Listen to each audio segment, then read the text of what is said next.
close.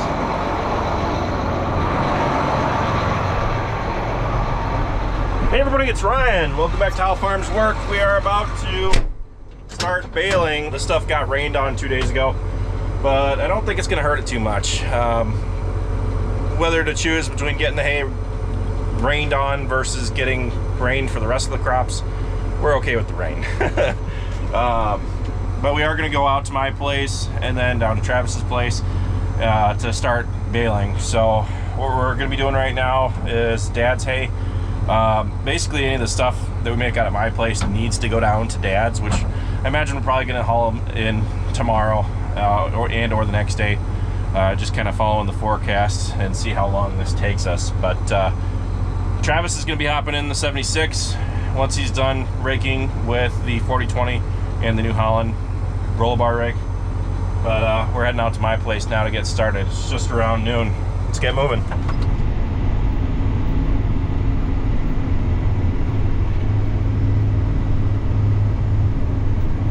Manager had to come out, see what we were doing.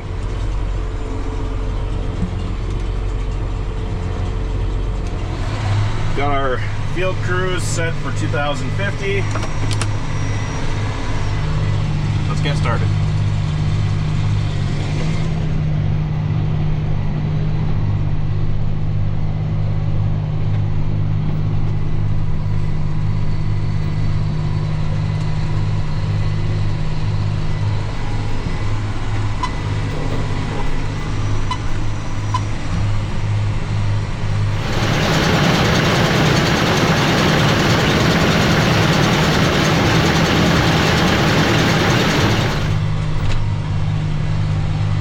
Someone asked us why we didn't put the 7920 on the baler, because the 82, as a matter of fact, is oversized for the baler. And the reason for that being is because the 82, being is that it's the tractor that it is, it's still got all the duals all the way around it. It'd be a little bit better if we took the duals off.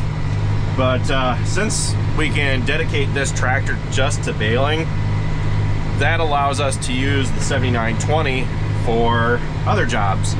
Currently, Travis has been using it for spraying down at the valley. He's got a sprayer hooked up to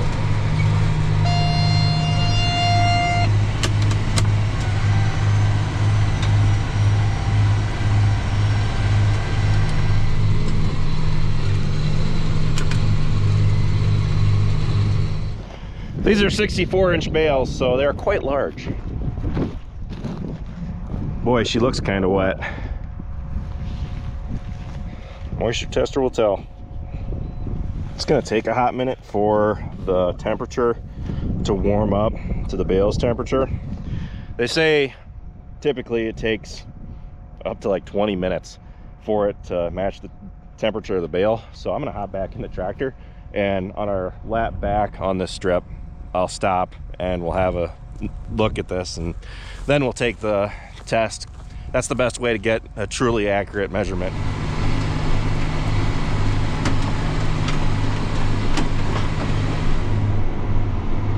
Let's go see how the moisture is doing.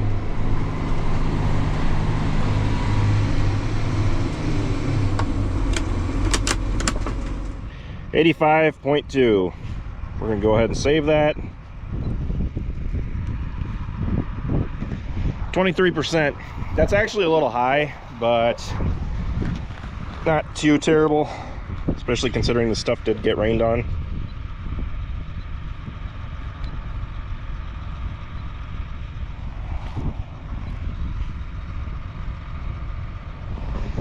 .25. You're supposed to test it 3 times on each bale. 24. So yes, this is high. As we progress in the day, it will get drier, but the thing to keep in mind is that these bales will be left to sit outside to sweat it out, and they will cure a little bit. They will deteriorate to a degree. Typically for dry hay, you want it under 20%. It's not an optimal situation, but it's either bale them today or don't bale them at all, because it will start raining here by the time we get all these moved in. So it's better to try to get this stuff made before it gets rained on again. So our average is 24%. We've got 3 bales so far. I'm gonna walk over and check this last one I kicked out. I just remember Grandpa saying how back in the day they would make hay so wet that the bales would literally catch on fire out in the field. Just one by one, they started igniting up. So it's a situation we strive to never have to deal with. This one also looks pretty wet just by looking at the outside of it. My guess is this one's actually going to be slightly higher. 24. The average that I've gotten is 23%. I would say that we should be fine. If we were anything above 25 to 30%, I'd be a little bit more concerned just about the hay deteriorating. I think these bales are going to be just fine. Like I said, they will sweat it out. I tell you what though, just having the wrapper is nice, because in the back of our minds, we know now that even if we can't get the stuff dry, we can still make it before it gets rained on, because we've had years where we've made silage, like when we were still milking, and the hay got rained on so much that it would literally just deteriorate back into the ground. And I remember a couple times where it was so bad that we just took the chopper out and chopped the windrows up and chopped it back out into the field, because the alfalfa will reclaim the nutrients, but it's just awful because you're missing the cutting of hay. And since we've switched to beef and crops, we haven't had an incident like that here at the farms. Down at the valley, we have gotten rained out, and we had a time where it got so bad that we just left it, but it wasn't that much. We had gotten the majority of it baled. So having the wrapper adds a lot more versatility to your farming operation. Let's keep on rolling. Mwah! Perfect.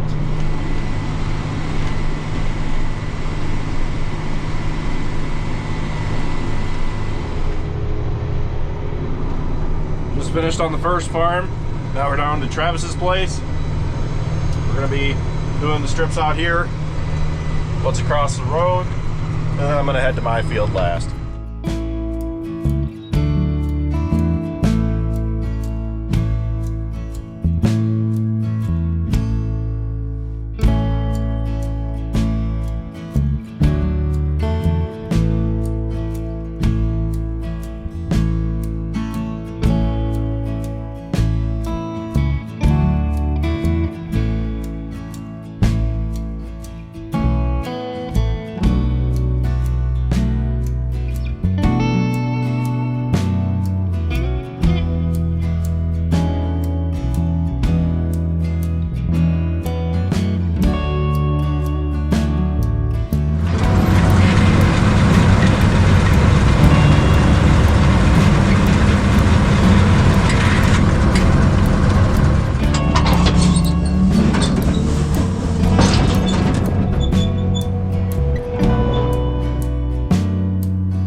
Had an incident here.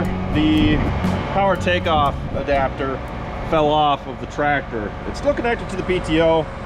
I'd like to say this is the first time it's happened, but it happened down at the valley, and I don't know why it's suddenly becoming a problem, because what we got going on is that the bolts are actually getting worn through by the PTO. I don't know how well, or if you can even see that. So they're actually getting worn through, and it's just sliding right off.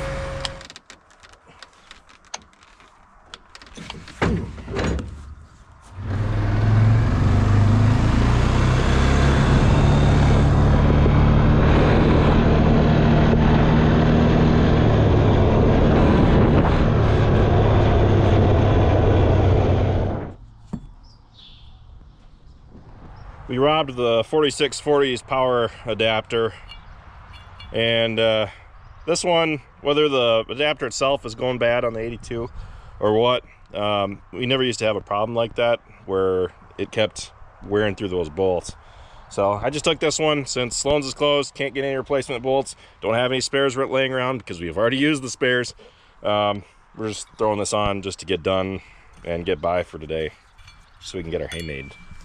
Whenever you use these power adapters, you got to be careful on hills or when you're going over ditches or anything, because having that adapter on there reduces the clearance on the PTO itself. So the PTO is actually made up of two different parts: the piece that is attached to the tractor, and that hoops over itself, and it attaches to the part that's actually connected to the machine, to the gearbox itself. And so it's made to slide back and forth as you go over the terrain.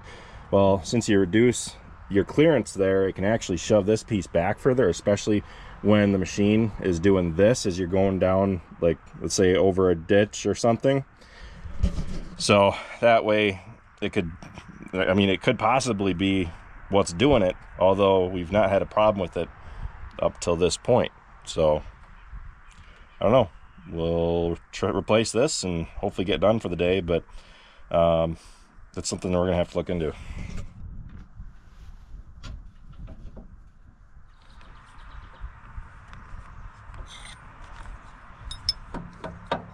Still got slop on there.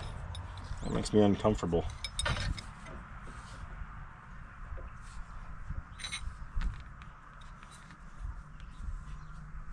There we go. See, last time I did this, I didn't have my little cheater bar. Just gotta be careful not to break the bolt. There's no slack there now. I'm feeling a lot more confident in that now. Cinch that down real tight and there's no play in it.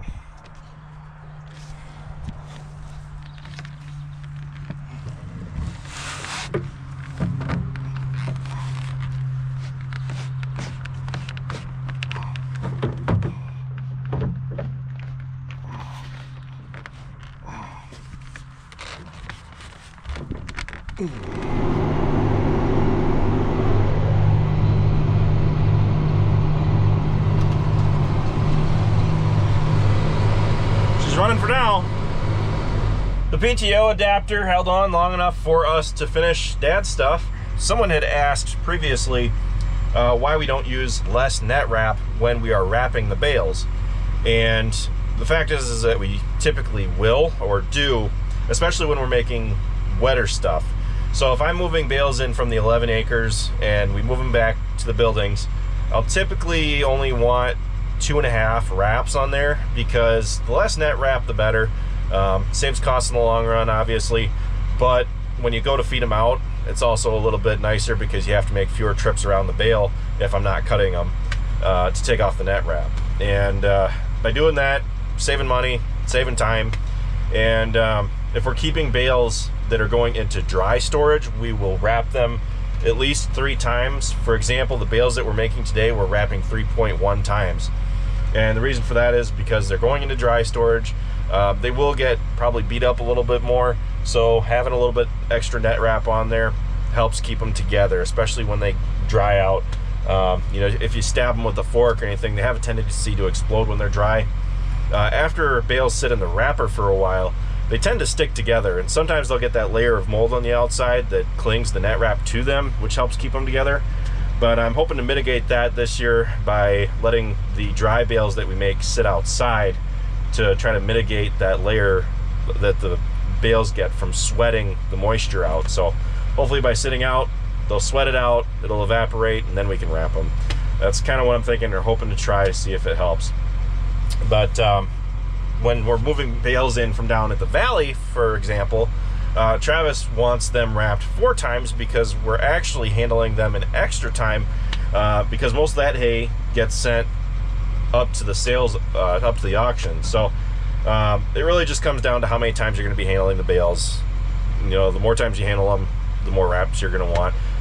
More net wrap will keep the rain off if they sit outside for any length of time. But with the wrapper, we try to wrap as much as we possibly can if we know that we're going to be using the hay instead of selling it. So that is pretty much it for this video. With that, thanks for watching, guys. Be sure to check out all of our other videos. Be sure to like, comment, and subscribe. And be sure to follow us on Facebook, Instagram, TikTok, and Snapchat. All how farms work. And with that, I'll see you next time.